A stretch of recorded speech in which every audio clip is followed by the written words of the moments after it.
प्रिय भक्तगण, आज हम भगवान शिव की महिमा का वर्णन करेंगे। भगवान शिव की महिमा अपरंपार है। उन्हें महादेव, भोलेनाथ, शंकर, महेश और रुद्र और नीलकंठ जैसे कई नामों से जाना जाता है। शिव पुराण, वेद और उपनिषद जैसे धार्मिक ग्रंथों में उनके बारे में विस्तार से बताया गया है। शिव को संहारक, योग और ध्यान का देवता माना जाता है। वे ज्ञान, संगीत, नृत्य और प्रेम के भी प्रतीक हैं। संहारकर्ता भगवान शिव को संहार का देवता माना जाता है, लेकिन यह संहार विनाश के लिए नहीं बल्कि परिवर्तन और नई सृष्टि के लिए है। वे समय के देवता हैं और उनके बिना सृष्टि का चक्र अधूरा है। शिव का योग का आदि परिवर्तन माना जाता है। वे ध्यान और आत्म साक्षात्कार के मार्गदर्शक हैं। उनके भक्त ध्यान और योग के माध्यम से अपने भीतर की शक्ति को जागृत करते हैं। भोलेनाथ, भगवान शिव को भोलेनाथ भी कहा जाता है, जिसका अर्थ है भोला या सरल। वे अपने भक्तों पर बहुत जल्दी प्रसन्न हो जाते हैं और उनकी मनोकामनाएं पूरी करते हैं। इसीलिए भगवान शंकर को भोलेनाथ नाम दिया गया।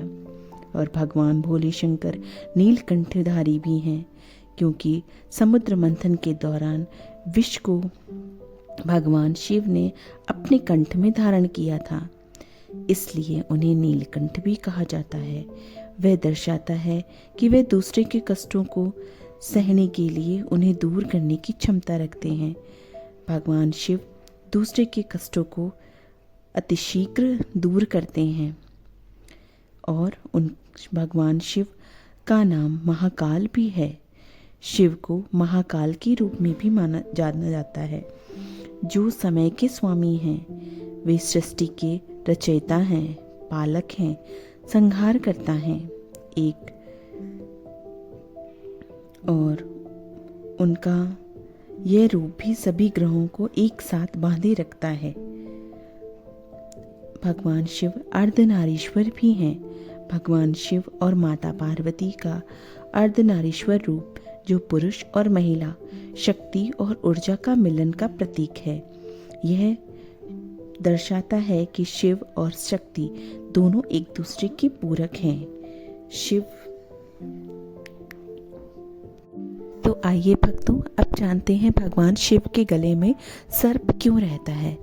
भगवान शिव के विराट स्वरूप की महिमा बताते हुए शिव पंचाक्षरी स्त्रोत के प्रारंभ में शिव को नागेंद्र हाराय कहकर स्तुति की गई है, अर्थात ऐसे देवता जिसके गले में सर्प का हार है। धार्मिक मान्यताओं के अनुसार वासुकी नाम का नाग भगवान शिव का परम भक्त था।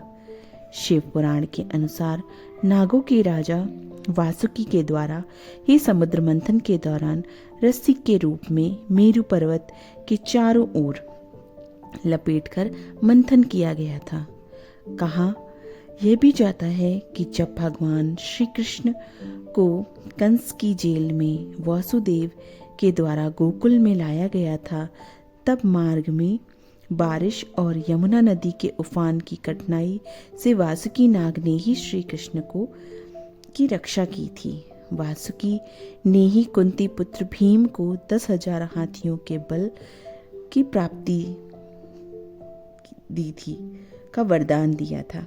धार्मिक मान्यताओं के अनुसार वासुकी ने भगवान शिव की सेवा में नियुक्त होना स्वीकार किया था। उनकी भक्ति से प्रसन्न होकर भगवान शिव ने उन्हें गणों में शामिल किया और वरदान स्वरूप में अपने गले में आभूषण के रूप में स्थान दिया। प्रिय भक्तगणों, अब मैं गुरुवार प्रदोषव्रत कथा सुना रही हूँ, इसे ध्यानपूर्वक सुने। कथा इस प्रकार है कि एक बार इंद्र और वृत्तासुर में घनघोर युद्ध हुआ। उस समय देवताओं ने दैत्य सेना को पराजित कर नष्ट भ्रष्ट कर दिया। अपना विनाश देख वृत्तासुर अत्यंत क्रोधित हो स्वयं युद्ध के लिए उद्यत हुआ। मायावी असुर ने आसुरी माया से भयंकर विकराल रूप धारण किया। उसके स्वरूप को देख इंद्रादि सभी देवी देवताओं ने इंद्र को परामर्श से परम गुरु बृहस्पति जी का आवाहन किया। गुरु तत्काल आकर कहने लगे, हे देवेंद्र, अब तुम वृत्रासुर की कथा ध्यान मग्न होकर सुनो। वृत्रासुर प्रथम बड़ा तपस्वी और कर्मनिष्ठ था। इसने गंधमादन पर्वत पर उग्र तप करके शिव जी को प्रसन्न किया था। पूर्व समय में यह चित्ररथ नाम का राजा था। तुम्हारे समीप जो सुरम्य वन है वह इसी का राज्य था। अब साधु प्रवृत्ति विचारवान महात्मा उस वन को में आनंद लेते हैं। भगवान शिव के दर्शन की अनुपम भूमि है। एक समय चित्ररथ स्वेच्छा से कैलाश पर्वत पर चला गया। भगवान का स्वरूप और वाम अंग में जगदम्बा को विराजमान देख चित्ररथ हंसा और हाथ जोड़कर शिव शंकर से बोला, हे प्रभु, हम माया मोहित हो विषयों में फंसे रहने के कारण स्त्रियों के वशीभूत रहते हैं, किंतु देवलोक में ऐसा कभी दृष्टिगोचर नहीं हुआ कि कोई स्त्री सहित सभा में बैठे। चित्ररथ के ये वचन सुनकर सर्वव्यापी भगवान शिव हंसकर बोले कि हे राजन, मेरा व्यवहार दृष्टिकोण पृथक है।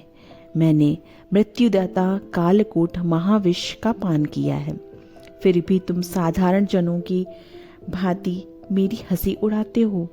तभी पार्वती माँ क्रोधित हो चित्ररथ की ओर देखती हुई कहने लगी, अरे दुष्ट, तूने सर्वव्यापी महेश्वर के साथ मेरी हंसी उड़ाई है। तुझे अपने कर्मों का फल भोगना ही पड़ेगा। उपस्थित सभासद महान विशुद्ध प्रकृति के शास्त्र तत्ववेंशी और सनक सनंदन सनंत कुमार हैं। वे सर्व अज्ञान के नष्ट हो जाने पर शिव भक्ति में तत्पर हैं।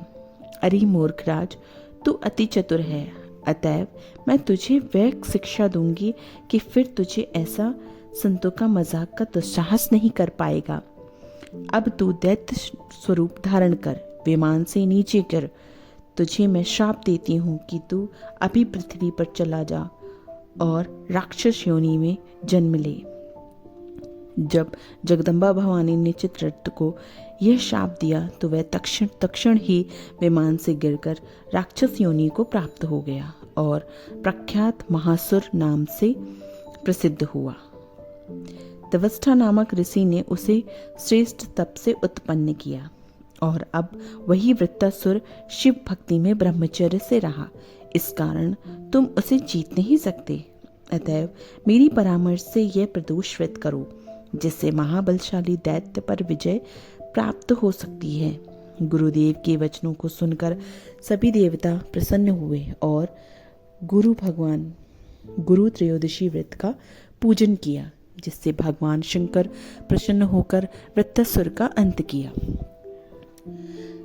अगर जो हमारी कहानियाँ आपको पसंद आती हैं तो कमेंट में हर हर महादेव लिखें। चैनल को सब्सक्राइब करें, शेयर करें और लाइक करें। धन्यवाद।